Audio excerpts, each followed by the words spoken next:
Hi everyone, and welcome to this new Substance Designer tutorial, which is today about the dynamic gradient map, which is a new feature in Substance Designer 5.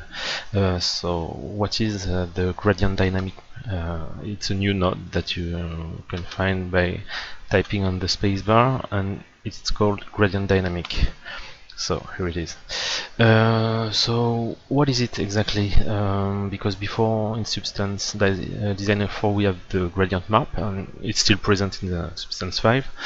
Actually, it's a new way to do gradients, and it's extremely powerful.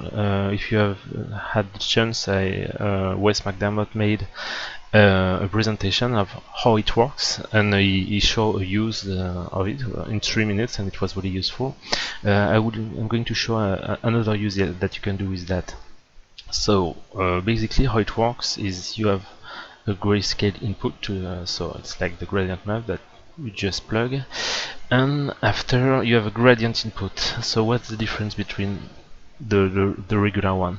Basically in the regular one, what you can do is take the grayscale as input and apply gradient map, and it results this nice color map, and it's pretty useful, and it's I'm pretty sure one of the most used map until now. But the problem is it's not really flexible, meaning that you cannot expose the colors, so the user is stuck with the gradient that basically you choose in while you build your graph. Of course, there is ways to make some variations, but it becomes complicated because you have to use a bunch of different level maps to check different levels that you can control by uniform colors. But honestly, that's not really efficient, and that's where the gradient map can be really useful. So I won't detail a lot how what Wes did, but basically what you have to do is, for example, I have nothing here because I have no gradient. Here I import directly a gradient linear that is in the library. I didn't drag and drop it because there is a bug right now, so it's really unstable when you drag and drop a node. Sometimes it's happier, it's on the right like that, so I prefer to import it before the tutorial here in order not to have to repeat everything. So basically, if you do this, you just plug it, and here, as was explained, right now it doesn't do anything. Why? Because as you see, it's a vertical gradient, and in the gradient dynamic it's written horizontal. So we are going to do vertical, and here it works. And just to be clear, I will show you something first. Is to put it side to side. Is when you see this vertical gradient, when it goes from dark to white, it does the contrary. So actually the upper value will be put at the bottom, just so you know, because it could be messy sometimes. That's why this one and this one are different. It's the invert basically. So if you want to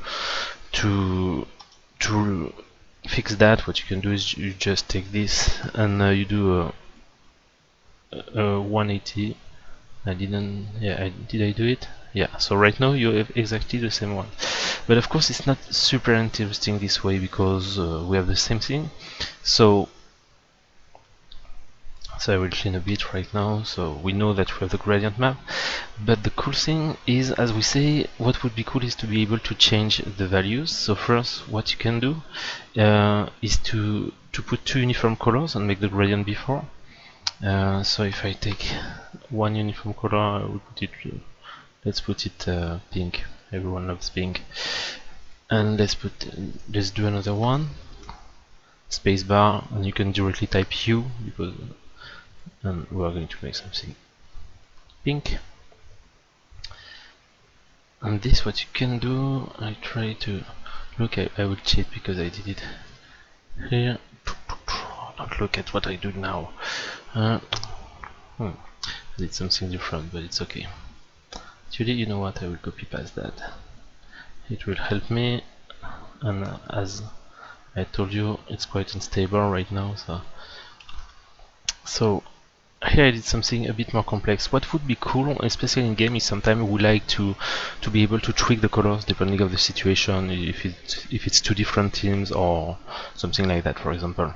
So what I did actually is there is a feature that you see here, which is the gradient input position. So when you look at it, it doesn't change anything.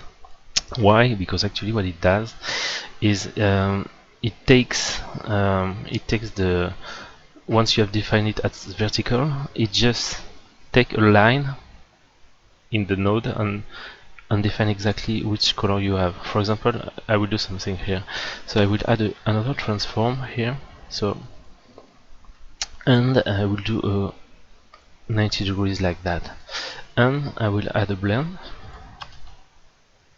and blend the two gradients. You will understand why in a few seconds. What I want to obtain, let's do multiply, for example, multiply, no, overlay. We are going to enjoy that. So here we have a gradient which is changing, so it's blending the two gradients, and right now you will know what it do here. So basically here it's all black. Why? Because it takes the first line on the left. But if I move the gradient position on the right, you see that it goes whiter up to the last line. Here, of course, it's not really useful because it's a useless color, but what you can do is something a bit wiser, which is blending two gradients together. So that's what I did.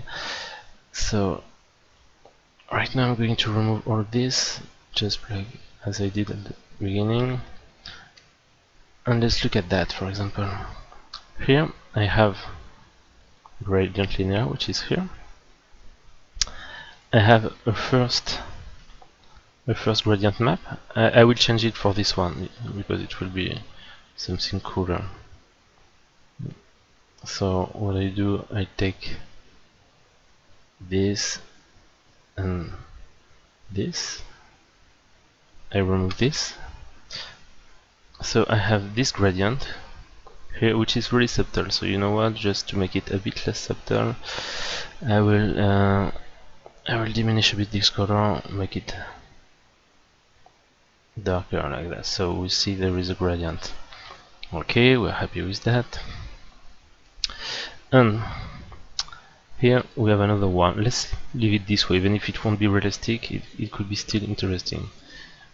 So here we put it as 0, and let's do that. And we are going to plot this here. So okay, so we have a nice blue. So right now, before to continue, there is a nice feature here which is clean, so you remove the useless node. So what I did here actually is you have this gradient map, these two gradient map, and I make a transform to be used as the mask.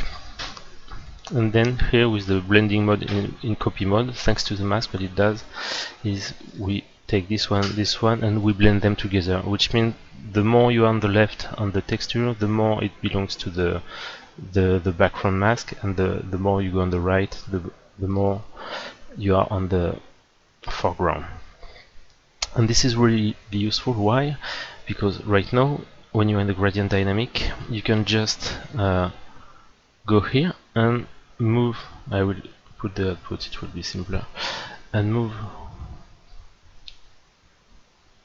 the slider here, which is exposable. Sorry. And you see that you can change directly the color in it, so it's extremely useful because you can do that for whatever you want. It can be for colors, for example, of a jacket, or it can be for a sky map. You can define the night on the left and going to the all day light, so you can make a really easily light map system. So once again, you make your two gradients, and of course it can be more. You can blend whatever you want. Actually, it can be uniform colors or really whatever you want.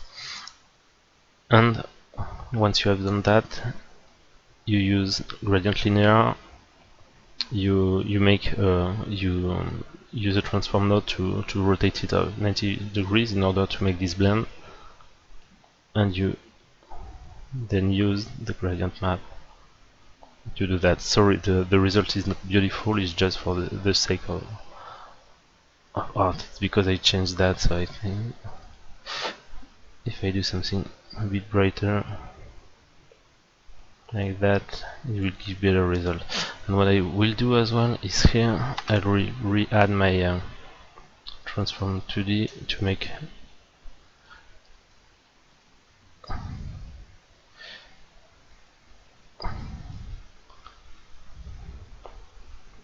I'm going to make it clockwise.